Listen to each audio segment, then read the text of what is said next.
The first letter arrived on a day that felt too quiet to be harmless. It sat on the small wooden table by the window, untouched for hours, as though even the air in the room hesitated to acknowledge it. Amara noticed it only after the sun had begun its slow descent, casting long shadows that stretched across the tiled floor like silent warnings. She had just returned from another long shift, her body weary from years of labor in a land that never truly felt like home, yet demanded everything from her as though it were. For years she had endured. For years she had sacrificed. And for years she had believed, no, trusted, that every drop of sweat, every lonely night, every missed celebration would build something lasting, something unbreakable, something waiting for her back home. She picked up the envelope slowly, her fingers brushing over her name, written in a handwriting she did not recognize. There was no return address, no hint of who had sent it, just her name, staring back at her like a question that refused to be ignored. For a moment, she considered leaving it unopened. Some instincts whisper before danger speaks aloud. But curiosity has a way of overpowering caution, especially when the heart has nothing to fear, or so it believes. She tore it open. Inside, a single sheet of paper. No greeting, no explanation, just a sentence. You should come home. Your husband is not who you think he is. The words were simple, too simple, and yet they carried a weight that pressed against her chest, stealing her breath in a way she could not explain. Her first instinct was to laugh. A soft, disbelieving sound escaped her lips as she shook her head. People said many things. Jealousy was a language spoken fluently in silence and in shadows. She had seen it before. Women whispering behind her back, questioning her choices, her marriage, her decision to leave everything behind to build a future abroad, while trusting a man miles away to remain loyal. They don't understand, she had told herself countless times. They don't know him. And she believed it. She believed in Kelechi with a certainty that felt unshakable. He was not like other men. He had looked at her not just with desire, but with respect, with pride, with promises that felt carved in stone. He had held her hands on the night before she left, his voice steady, his eyes unwavering. Go, he had said. Build our future. I will be here, waiting. And she had believed him. Even now, standing in that quiet room, the letter trembling slightly in her hand, she tried to hold on to that belief. She folded the paper carefully, as though handling something fragile, something that might shatter if treated too harshly. Then she placed it back into the envelope and set it aside. It was nothing, she told herself. Just a voice from the dark. Just someone trying to stir trouble where there was none. And yet, the room did not feel the same anymore. Something had shifted. Something subtle but undeniable. Like a crack forming beneath a surface that once seemed solid. That night, sleep did not come easily. Amara lay awake, staring at the ceiling as shadows danced in unfamiliar patterns. Her mind replayed the sentence over and over again, each repetition sharpening its edges. Your husband is not who you think he is. What did that even mean? What could it possibly mean? She tried to dismiss it, tried to drown it out with logic, with trust, with memories of laughter and shared dreams. But doubt is a quiet intruder. It does not force its way in. It slips through the smallest openings, settles into the corners, and waits. And once it arrives, it rarely leaves unchanged. The following days passed in a strange blur. She went to work. She smiled when she was expected to. She spoke when spoken to. But inside, Something restless stirred. Every call from Kelechi felt slightly different now. Every word he spoke carried an echo she had never noticed before. Had his voice always hesitated like that?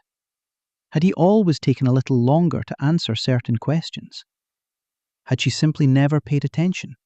Or was she now searching for flaws that did not exist? One evening, as she sat across from her friend Lila in a small cafe tucked between narrow streets filled with the scent of spices and distant traffic, the question finally slipped out. Do you believe people can live two different lives at the same time? Lila looked up, her brows knitting together in quiet confusion. What kind of question is that? Amara shrugged, forcing a casual tone she did not feel. Just something I've been thinking about.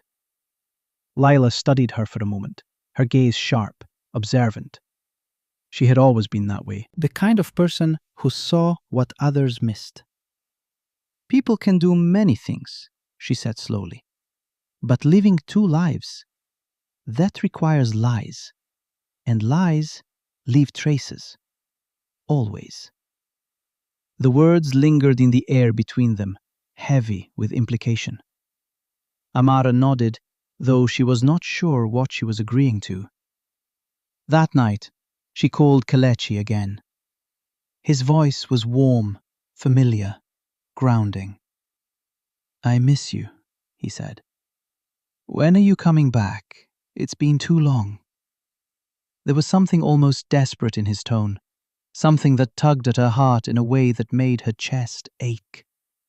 Soon, she replied. The word came out before she had fully decided it, but as soon as it left her lips, she knew it was true. Something was calling her back. Not just longing, not just love. Something else. Something she could not yet name. Good, he said softly. Everything will be better when you're here. Everything will be better. The phrase repeated in her mind long after the call ended. It sounded like a promise, but it also sounded like a plea. And somewhere deep within her, a question began to form, quiet but persistent. Better for who? The decision came suddenly, though in truth it had been building for days, weeks perhaps. Amara requested time off work, packed her belongings with a sense of urgency she did not question, told Leela she needed to go home. Leela did not ask too many questions. Some journeys explain themselves. The flight felt longer than usual. Each hour stretched, filled with thoughts that refused to settle. Memories surfaced uninvited. The early days of her marriage, the laughter, the whispered plans for the future, the trust that had once felt so absolute. She clung to those memories even as doubt lingered at the edges. By the time the plane began its descent, her heart was beating faster than she could control. Home. The word felt different now. He was waiting for her at the airport. Kelechi, standing there with that same familiar smile, his arms opening wide as soon as he saw her. For a moment, everything else faded. She ran to him, letting herself be pulled into his embrace. It felt the same, warm, safe, real. You're finally back, he murmured against her hair. I told you I would be, she replied softly. And in that moment, she almost believed that nothing had changed. Almost. But as they pulled away, as she looked into his eyes, she saw it. Just for a second. A flicker. Something unspoken. Something quickly hidden. And it was gone before she could fully grasp it. Let's go home, he said, reaching for her hand. She hesitated, just for a heartbeat. Then she nodded. As they walked toward the car, the evening air felt heavier than she remembered. The city buzzed with life, unchanged on the surface. But Amara felt it, that subtle shift again, that quiet crack beneath everything she thought she knew. And somewhere in the back of her mind, The words returned, clearer now than ever before. Your husband is not who you think he is. She did not know yet how true those words were. She did not know how deep the truth would cut. But as the car pulled away from the airport, carrying her toward a home that no longer felt entirely familiar, one thing became certain. Everything was about to change.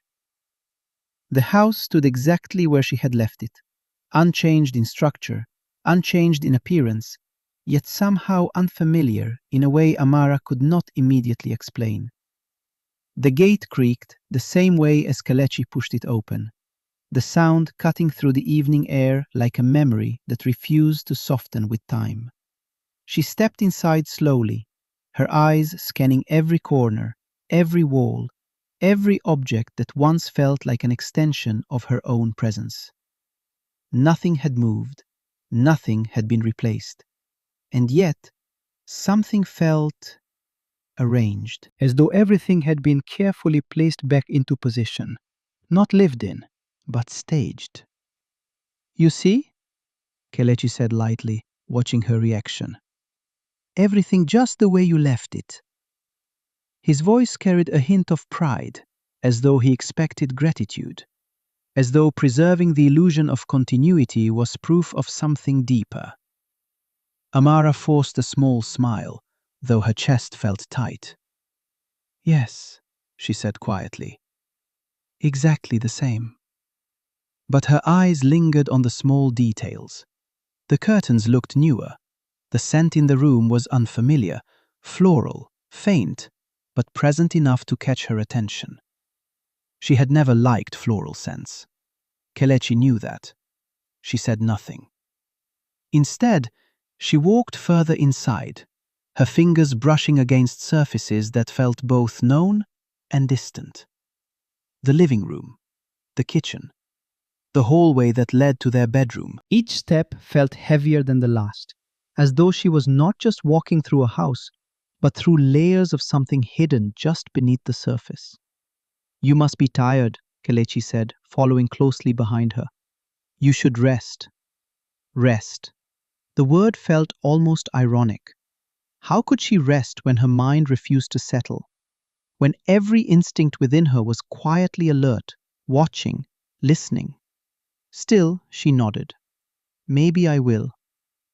The bedroom door creaked open, revealing a space that should have felt like comfort, but instead felt observed. The bed was neatly made, too neatly. The pillows aligned perfectly. No signs of the casual disorder that comes from daily life. It looked untouched, like a room prepared for display. Amara stepped inside, her gaze drifting slowly across the room. Then she saw it. A single strand of hair on the pillow. Long, dark, not hers. She froze. It was such a small thing, almost insignificant, but in that moment, it felt like a shout in a silent room. What is it? Kelechi's voice came from behind her, careful, measured. She turned slightly, her expression neutral, controlled. Nothing, she said. Her voice did not betray her thoughts. Not yet.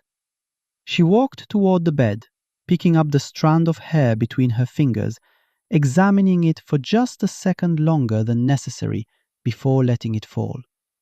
It could be anything, she told herself. Anyone. A visitor. A relative. A coincidence. But doubt does not need proof to grow. It feeds on possibility.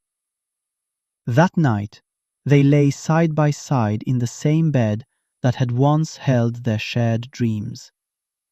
The distance between them was small, yet it felt vast. Kelechi reached for her hand, his touch warm, familiar. I've missed this, he whispered.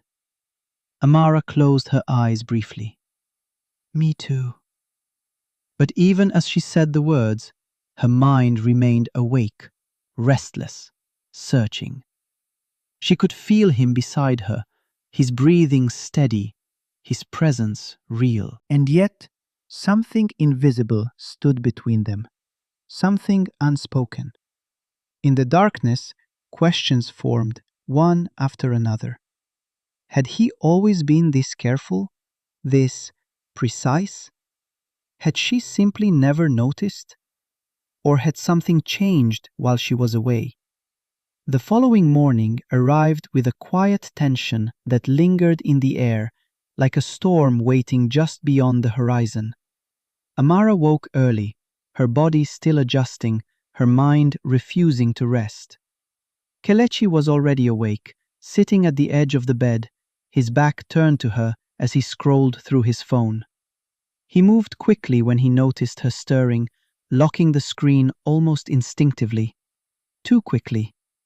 "Morning," he said, turning toward her with a smile that felt practiced. "Morning," she replied, watching him carefully. "You're up early."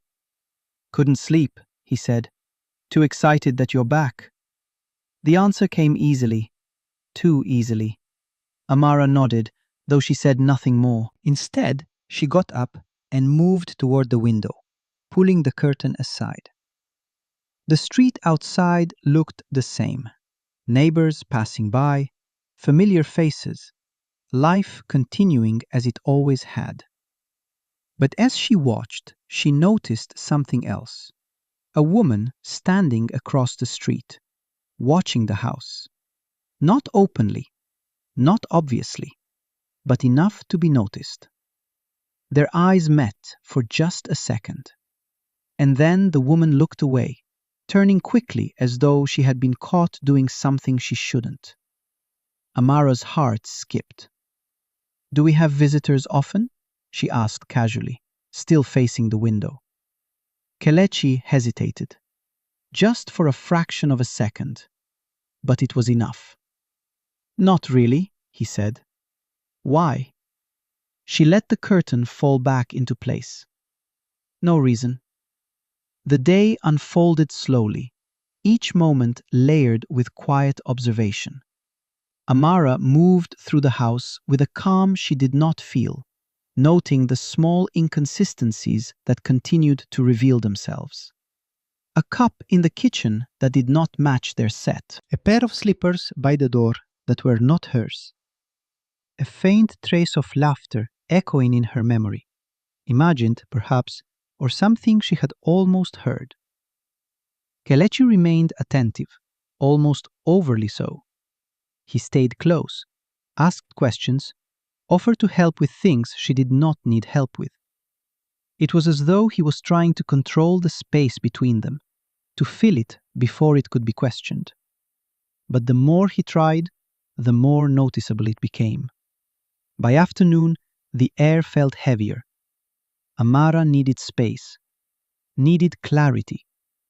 "I think I'll go for a walk," she said, picking up her bag. "Just to clear my head." Kelechi's reaction was immediate. "I can come with you?" "No," she said gently. "I need a little time alone." He studied her face for a moment, searching, perhaps, for something he could not name. Then he nodded. "All right. Don't stay out too long." Don't stay out too long. The words echoed strangely in her mind as she stepped outside, closing the gate behind her. The street welcomed her with its familiar rhythm. But today, everything felt sharper, more defined, as though she was seeing it for the first time. She walked slowly, her thoughts unraveling, connecting pieces she had not realized were there. The letter, the hair, the scent, the woman across the street. Each detail small on its own, but together they formed a pattern she could no longer ignore. As she turned the corner, she saw her again, the same woman from earlier, this time standing closer, waiting. Their eyes met once more, and this time the woman did not look away. There was something in her expression, not hostility, not fear, something else. Something that made Amara's chest tighten with an emotion she could not yet name. The woman stepped forward slowly. "You're back," she said. Her voice was calm, steady, but carried an undercurrent that sent a chill down Amara's spine. Amara said nothing at first. She simply watched her, taking in every detail. The woman looked ordinary, but there was something in her eyes, something that felt familiar in a way that made no sense. "Do I know you?" Amara finally asked. The woman held her gaze, unflinching. "Not yet," she said softly. "But you will." The words hung between them, heavy with meaning. Then, after a brief pause, the woman added something that made the world around Amara feel as though it had shifted, just slightly, but enough to change everything. "We need to talk about Kelechi." And just like that, the quiet tension that had been building since the moment Amara opened that letter began to take shape. Not as suspicion, not as doubt, but as something far more dangerous. The beginning of truth. The silence between them stretched, thin and trembling, as though one wrong breath might snap it in two. Amara studied the woman carefully now, no longer as a stranger, but as a question waiting to be answered. There was no hesitation in the way she stood, no uncertainty in her eyes. This was not someone guessing. This was someone who knew. And that realization settled heavily in Amara's chest. "What about him?" Amara asked, her voice steady despite the storm rising within her. The woman glanced briefly down the street, as if measuring how much time they had, or perhaps how much risk she was willing to take. Then she stepped closer, lowering her voice. "Not here," she said. "Too many eyes. Walk with me." For a moment, Amara considered refusing. Every instinct warned her to be cautious, to protect what she still did not fully understand. But another instinct, quieter, deeper, pushed her forward. The same instinct that had made her open the letter, the same one that had brought her back home. Without another word, she nodded. They walked side by side, their steps slow, deliberate. The air felt heavier with each passing second, thick with anticipation. Amara could feel her heartbeat in her ears, loud, insistent. "My name is Zainab," the woman said finally. "I've been waiting for you." Waiting. The word did not sit well. "Why?" Amara asked. Zainab let out a soft breath, as though the answer carried weight she had been holding for too long. "Because you deserve to know the truth," she said, "and because I can't keep living in it alone." Amara's steps faltered slightly, but she forced herself to keep moving. "Then say it." Zainab stopped walking. Amara turned to face her, her expression calm, but her eyes searching. And then, with no hesitation, no softening of the blow, Zainab spoke the words that shattered whatever fragile certainty Amara still held. "I am Kelechi's wife." The world did not spin. The sky did not fall. Everything remained exactly as it was.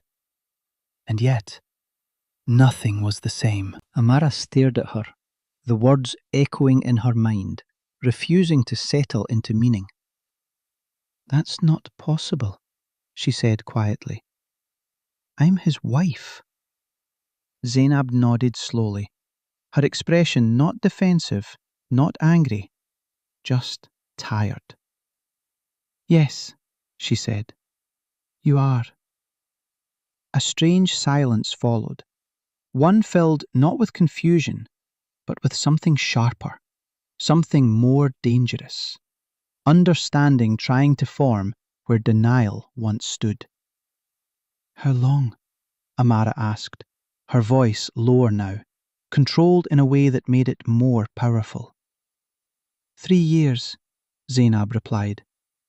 We got married while you were away. 3 years. The number struck like a blow. 3 years of calls, of promises, of I miss you. 3 years of believing she was building a future with a man who had already built another one without her. Amara let out a slow breath, her mind racing, connecting pieces she could no longer ignore.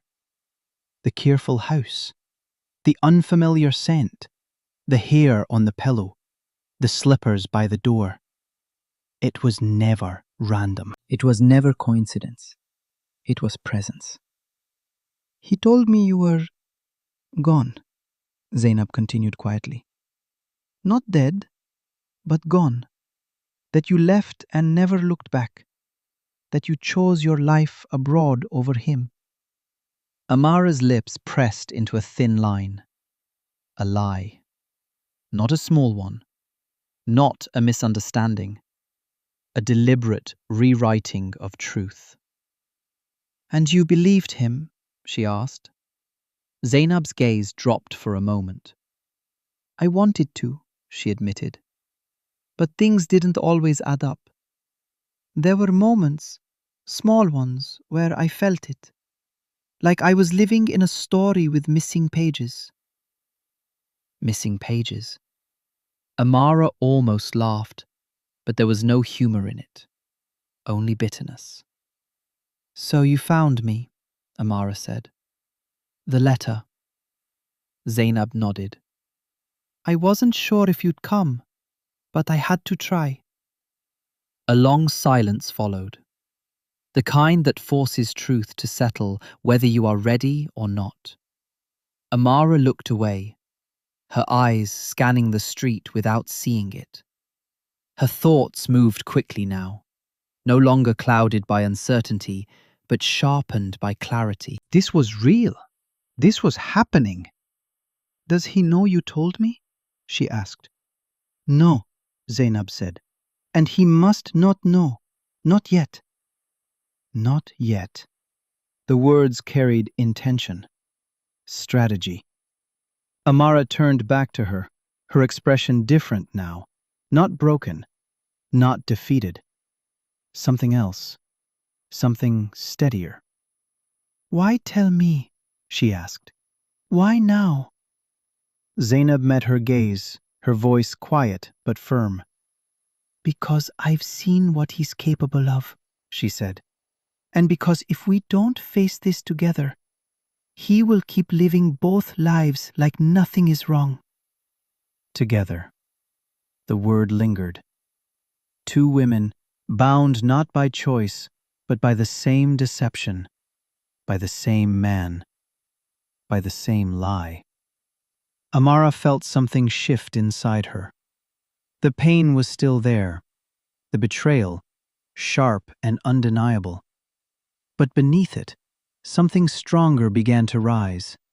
Not anger, not yet. Something colder, something clearer. Resolve.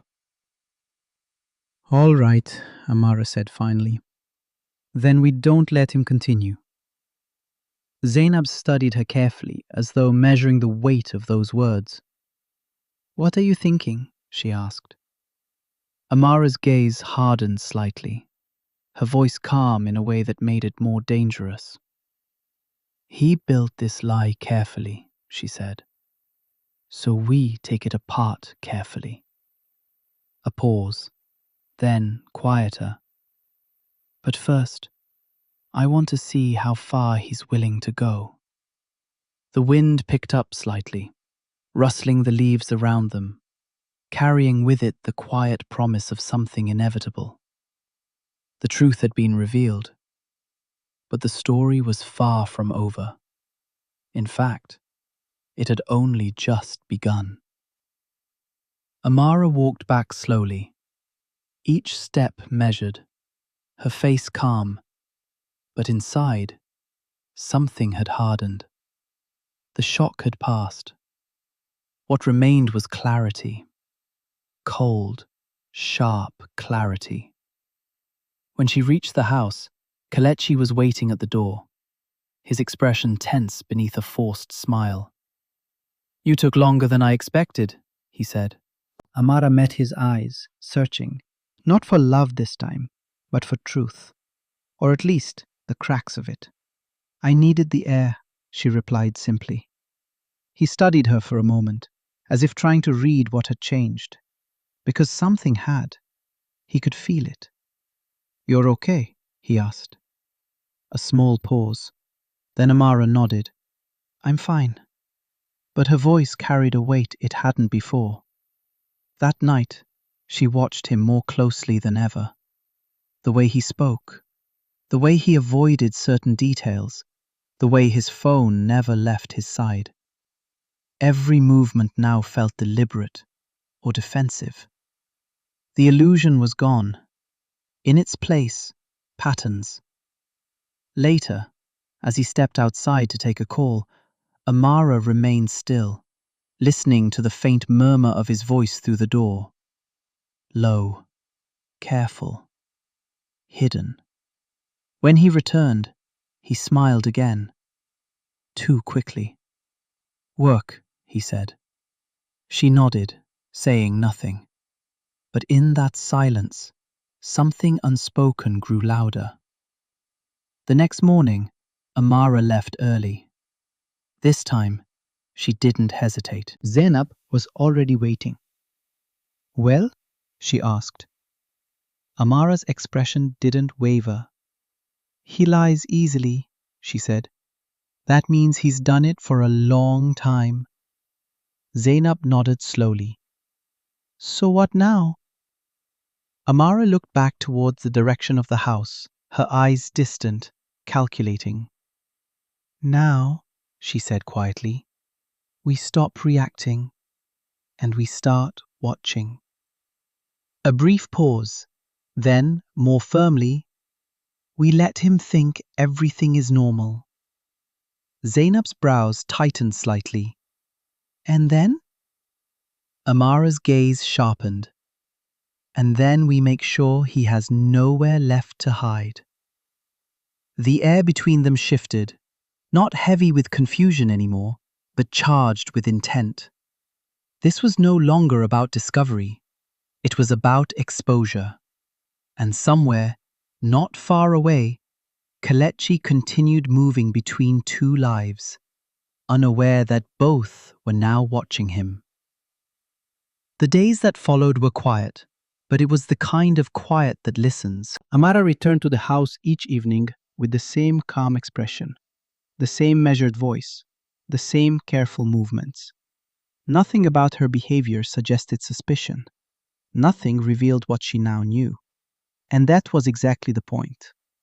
Kelechi relaxed, slowly at first, then more easily. The tension in his shoulders softened. His smiles became less forced. He believed the storm had passed, without ever realizing it had already begun. But Amara noticed everything. The precise times he stepped out, the calls he took in hushed tones, the subtle shift in his routine on certain days. Patterns began to form, clear and undeniable. And each pattern led to the same conclusion. He was dividing himself carefully, moving between two worlds with practiced ease. Until now. One afternoon, Amara stood by the window, her eyes fixed on the street below. She didn't need to wait long. Right on time, the familiar figure appeared. Zainab. Not hiding, not approaching. Just passing by, as though nothing connected them. But Amara saw the signal, and she understood. That evening, Kelechi dressed with unusual care. A crisp shirt, a touch of cologne, the kind he used only on special occasions. "Going somewhere?" Amara asked casually, leaning against the doorway. He paused, just briefly. "Just meeting a friend," he said. The lie came smoothly, too smoothly. Amara nodded, her expression unreadable. "Don't stay out too late." Their eyes met for a moment longer than necessary. Something flickered there, uncertainty perhaps. But he said nothing more. He left. And this time, Amara followed, at a distance, careful, silent, every step deliberate. The sky darkened as she moved through familiar streets that now felt like part of a larger map she had never seen before. It didn't take long. Kelechi stopped in front of a house. Not far, not hidden, just separate. He looked around once before entering. Amara stayed back, her heart steady, her mind clear. Seconds later, the door opened again. Zainab stepped out to meet her. No words at first, just a shared understanding. Then, quietly, Zainab spoke. "This is where he comes when he leaves you." Amara's gaze remained fixed on the door. The same man, the same promises. 2 homes, 2 lives. "Does he stay long?" she asked. "Long enough to pretend it's real," Zainab replied. A silence followed, but it wasn't empty. It was building. Amara stepped forward slowly, her eyes never leaving the house. "Then tonight," she said, her voice low but unwavering, "we stop pretending." Zainab turned to her, a question in her eyes, but also readiness. Amara exhaled once, steadying herself. Not from fear, but from the weight of what came next. Then she walked toward the door. Each step echoed louder than it should have. Not in the street, but in the truth it carried. Behind that door was the man who thought he could live without consequence. The man who believed his lies were strong enough to hold forever. Amara reached the door and knocked. Once. Firm. Finer. Inside, footsteps. Then silence. Then the sound of a lock turning. The door opened slowly. And there he was, Kelechi. His eyes moved from Amara to Zainab, then back again. And in that single moment, everything collapsed. Not loudly, not dramatically, but completely. His expression changed, not into anger, not into denial, but into something far more revealing. Fear. Real, unguarded fear. Amara looked at him, her voice calm in a way that cut deeper than shouting ever could. "How many lives do you think you can live before they start to meet?" No one spoke. No one moved. Because the truth had finally arrived. And it was no longer knocking. It was already inside. Kelechi's lips parted, but no words came out. For once, the man who always had an answer had none. His eyes darted between Amara and Zainab, searching for an escape that no longer existed. "I can explain," he finally said, his voice unsteady. Amara let out a quiet breath, almost amused, but there was no warmth in it. "Explain?" she repeated softly. "Which part?" The silence that followed was heavier than any accusation. Zainab stepped inside first, her movements slow but certain. Amara followed. The house was warm, lived in, real, not staged, not preserved. Real in a way their shared home no longer felt. And that truth spoke louder than anything else. 3 years, Amara said, her voice calm. 3 years of lies. Kelechi shook his head quickly. "It's not what you think." "No," Amara cut in, her eyes locking onto his. "It's exactly what I think." That was the moment something shifted. Not in him, but in her. The last piece of doubt disappeared. "You told her I left," Amara continued. "You told me you were waiting." Her voice didn't rise. It didn't need to. "So tell me, which one of us was the truth?" Kelechi swallowed hard. I didn't mean for it to go this far. Zainab let out a bitter laugh. That's what happens with lies, she said quietly. They grow. He looked at them both now, desperation creeping in. I love you both, he said. And that was the final mistake. Amara's expression didn't break, but something in her eyes hardened completely. No, she said. You don't love. You manage. The words landed with precision. No anger, just truth. And truth in that moment was far more devastating. Kelechi stepped forward, panic rising. Please, we can fix this. Amara shook her head slowly. No, she said again, softer this time. You don't fix something you built on lies.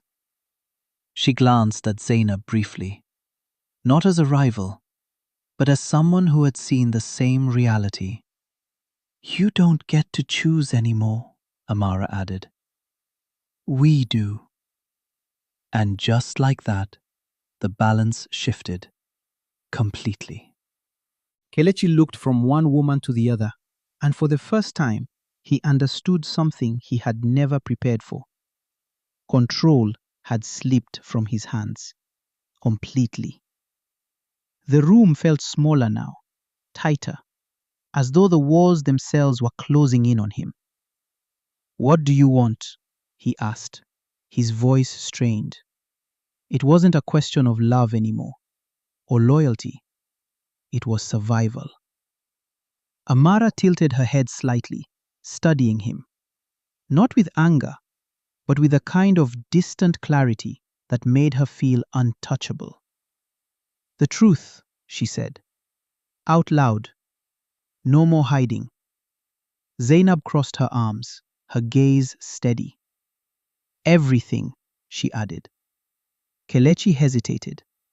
His instincts pushed him toward another lie, another escape. But something in their silence stopped him. There was no space left for deception. Not here. Not now. He exhaled slowly, his shoulders dropping. I didn't plan it, he began. You left, he said, looking at Amara.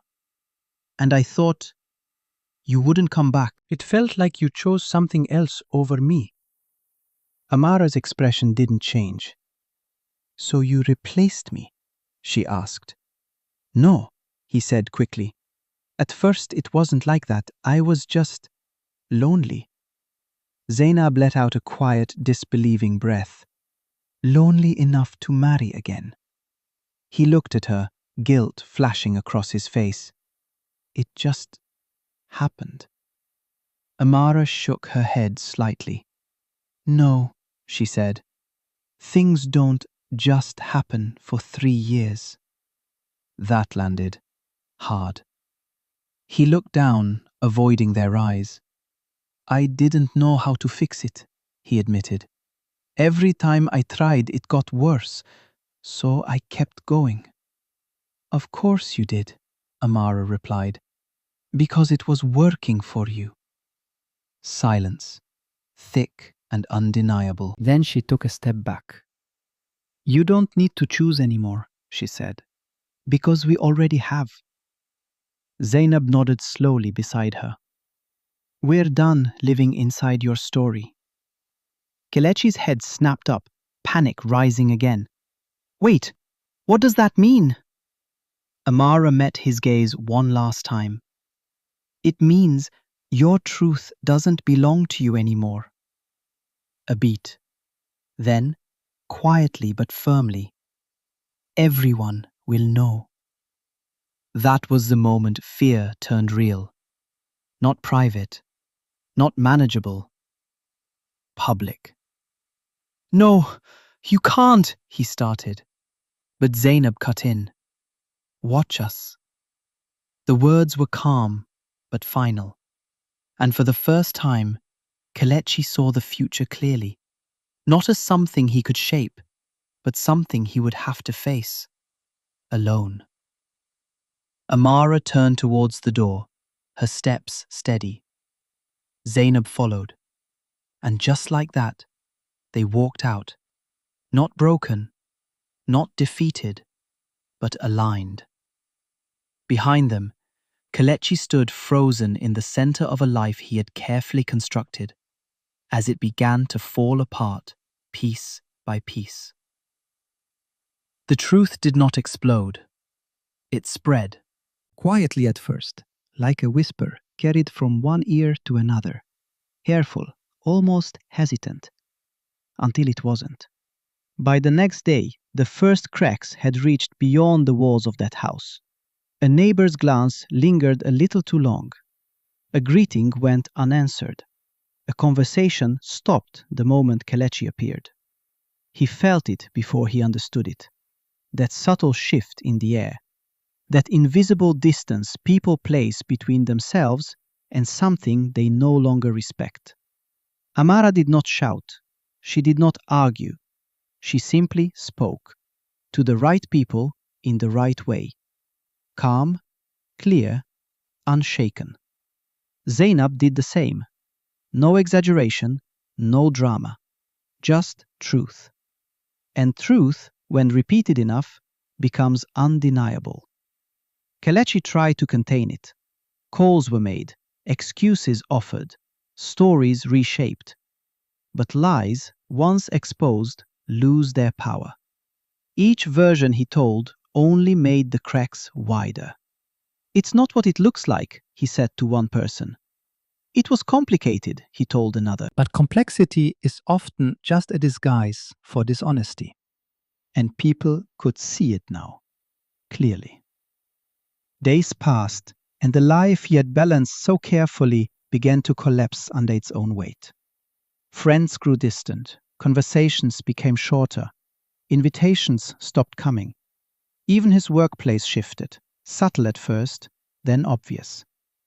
Respect, once lost, rarely returns the same way.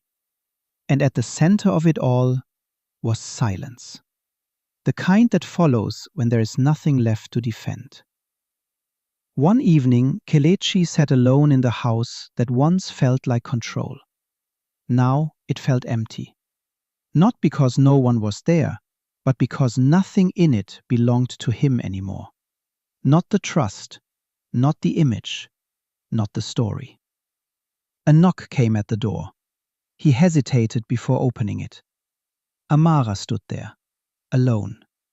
For a brief moment, something flickered in his eyes, hope, perhaps. But it faded quickly when he saw her expression. Calm, resolved, finished. "I came for the last of my things," she said. No anger, no hesitation, just closure. He stepped aside without a word. She walked in, moving through the space with quiet certainty. No lingering, no second looks, just purpose. As she gathered her belongings, Kelechi finally spoke. "Was it worth it?" he asked. The question hung in the air, fragile. Amara paused, then turned to face him. "The truth?" she said. "Always." He had no answer to that, because deep down, he knew it was true. She picked up her bag, her movements steady. At the door, she stopped, not to reconsider, but to finish what needed to be said. "You didn't lose two women," she said quietly. "You lost the only chance you had to be honest." Then she stepped outside, and this time, she didn't look back. Inside, Kelechi remained where he stood, surrounded by the remains of a life built on something that could never hold. And for the first time, there was no one left to believe his version of the story. No one left to manage. No one left to convince. Only truth, and the silence it leaves behind. Time did not rush to comfort anyone. It moved steadily, as it always does, carrying consequences with it. What had been exposed could not be hidden again. Kelechi felt it in every corner of his life. Doors did not close loudly. They simply stopped opening. Conversations became brief, careful, distant. The respect he once moved through so effortlessly was gone, replaced by something quieter, judgment that needed no words. He tried at first to rebuild, to explain, to reshape the story into something softer, something forgivable. But the truth had already settled in people's minds, clear and unshaken. And truth, once rooted, does not bend easily. Zainab did not return to that house, not after that night. She chose distance, not out of fear, but out of understanding. Some places hold too many versions of a lie to ever feel real again. She moved forward quietly, rebuilding her life piece by piece, this time with her eyes open. There was no dramatic exit, no spectacle, just a decision, firm and final. And that was enough. Amara too changed, but not in the way people expected. She did not carry bitterness. She carried clarity. The years she had spent sacrificing, believing, trusting, they were not erased. They became something else. Strength, awareness, a deeper understanding of herself. She returned to her work, to her life, but not as the same woman who had once left with unquestioned faith. This time, she moved with intention, with boundaries, with a quiet confidence that no longer depended on promises from others. And Kelechi? He remained where the truth had left him. Not destroyed, not ruined, but exposed. Forced to face a life without illusion, without control, without the comfort of being believed without question. And that, in its own way, was the deepest consequence. Because losing people is one thing. Losing the version of yourself they once trusted is another. In the end, there was no grand revenge, no dramatic downfall, just something far more lasting. Balance. The kind that comes when truth finally stands where lies once lived. And in that balance, each of them found something different. Zainab found her independence.